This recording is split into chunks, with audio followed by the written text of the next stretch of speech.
최근 일본 내 야당 쪽 참의원이 한국에 대한 발언으로 아베 내각이 발칵 뒤집힌 상황이 회자되고 있어서 공유해보고자 합니다. 참의원에 대한 자료를 찾다 보니 다음과 같은 특별한 이력이 있어서 더욱 흥미롭습니다. 지난 7월 21일 참의원 선거 때 당선된 모델 겸 탤런트로 활동했던 시오무라 아야키 참의원이 그 주인공입니다.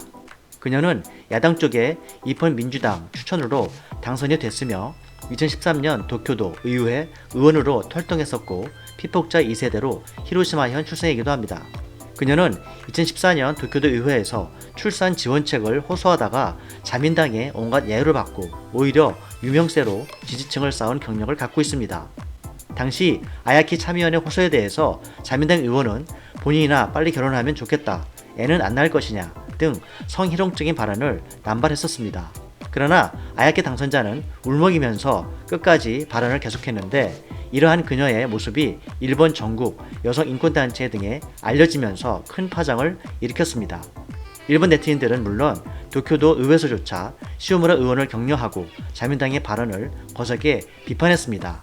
결국 자민당 의원은 공식적으로 언론을 통해서 사과하고 당사자에게 고개를 숙이고 용서를 구해만 했습니다. 그런데 이번에 터진 파장은 아야키 의원이 아베 정부의 수출 규제를 정면으로 비판한 이후 그 대응에 있어서 뜨겁게 회자되고 있는 것입니다. 당연히 시오무라 의원은 아베 내각의 지지자들과 혐한 세력에게 비난 세례를 받았지만 오히려 이들에게 일침을 가해서 꼼짝 못하게 했기 때문입니다. 내용을 요약하자면 지난 4일 시오무라 참의원이 자신의 트위터에 한국의 LG 디스플레이가 불화수소 국산화에 성공했다는 기사를 공유하면서 시작했습니다. 의원은 한국은 곤란해지기는커녕 몇 달 만에 개발에 성공했다. 잃어버린 시장은 다시 돌아오지 않는다. 정치가 경제에 간섭하다니 일본은 위용복이 됐다. 기타 분야나 나라에도 리스크가 확산될 것이다. 고순도 불화수소를 만드는 것은 시간 문제 아니냐 면서 자신의 트윗으로 쓴소리를 냈던 것인데 해당 글은 5천회가량 리트윗되면서 일본 우익 네티즌 사이에 크게 논란을 불러일으켰습니다. 일본 누리꾼들은 한국의 기술이 낮은지 높은지 모르겠지만 기술이 적당하다는 말은 하지 말라. 머리가 나쁜데 정도가 있다. 국회의원인데 나라의 정책을 전혀 모르는 것은 태만이라고 밖에 할 말이 없다면서 강도 높게 그녀를 비난했습니다. 그러나 시오무라 의원은 이에 굴하지 않고 누리꾼들의 주장을 논리적으로 반박하고 나섰습니다. 한국 기술은 아직 낮다거나 시장을 무시하는 반론을 쓰는 자들을 보면 차별적인 글이 질변 사람이 많다. 혐한이라는 녀석들이다. 이러한 사람들의 의견에 정치가 좌우되고 있는 게 아니냐. 결과적으로 위험이 확산돼 일본 국익이 훼손되지 않느냐고 지적했습니다. 덧붙여 한국이라는 시장을 잃은 것에 대해 쓰고 있는데 한국의 품질이 낮다며 정부의 실적을 극도로 옹호하고 있다.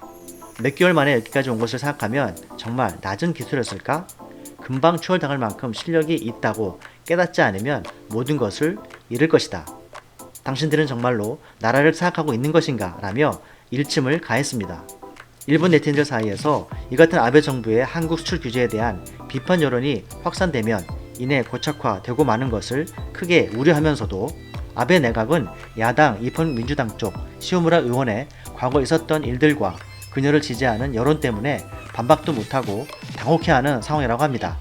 일본 자민당 의원들의 이러한 막말 사건은 아베 내각 초기부터 문제가 되어 신참 아베 총리를 크게 곤란케 한 사실이 있어 왔습니다. 2006년에서 2007년 제1차 아베 내각 때도 소위 방위상 국방장관이 미국의 히로시마 원자폭탄 투하는 어쩔 수 없는 일이었다고 말한 것이나 후생 노동상이 여성은 애 낳는 기계라는 막말로 결국 정권의 명을 재촉한다는 지적을 받았었으나 지지율 50% 덕에 화를 면할 수 있었다고 합니다. 일본 의원의 사이다 발언에 대해서 국내 누리꾼들은 전에도 몇몇 소신 있는 일본인의 발언이 기사화됐지만 일본에도 정상적으로 말하는 자들이 있다는 사실에 대해서 의아해하는 상황입니다. 수출 규제 이후 오히려 더 많은 손해를 본 일본, 그 상황이 점점 더 안 좋게 흘러가는 가운데 아베 내각의 끝이 어찌 될지에 관심이 집중되고 있습니다. 미스터 툴프 TV였습니다. 시청해주셔서 감사합니다.